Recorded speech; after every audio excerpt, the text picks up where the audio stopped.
అంటే మీరు చెప్పిన దాన్ని బట్టి చూస్తే బంజారా సమాజానికి కాంగ్రెస్ పార్టీ ఎంతో చేసింది. అయితే అపోజిషన్ బీఆర్ఎస్ పార్టీ దగ్గరికొస్తే సార్ గత 10 సంవత్సరాలలో మొన్న గూడా మేము చలో ఇందిరా పార్క్ దగ్గర బీఆర్ఎస్ వాళ్ళు విన్నాం మేము. బీఆర్ఎస్ ప్రభుత్వంలోనే బంజారా వాళ్లకు న్యాయం జరిగింది. ఉన్న అన్ని పల్లె ప్రకృతి కావచ్చు, తాండా డెవలప్‌మెంట్ కావచ్చు, గ్రామ పంచాయతీలు కావచ్చు అన్ని బీఆర్ఎస్ మేమే చేశాము. కాంగ్రెస్ అంతకుముందు ఏం చేయలేదు. ఈ 3 సంవత్సరాల్లో గూడా ఏం చేయలేదని బీఆర్ఎస్ పార్టీలో ఉన్నటువంటి నాయకులు చాలా క్లియర్‌గా అంటుండ్రు సార్. మరి వాటిని ఉద్దేశించి మీరు ముఖ్యంగా కేసీఆర్ గారు ఉద్యమ సమయంలో కాంగ్రెస్ పార్టీకి ఉన్న బలమైన ఓట్ బ్యాంక్ ఏంటంటే గిరిజనులు, దళితులు, ముఖ్యంగా మరి మైనారిటీ సోదరులు.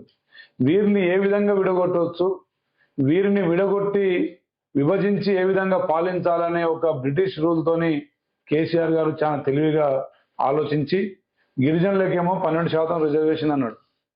అదేవిధంగా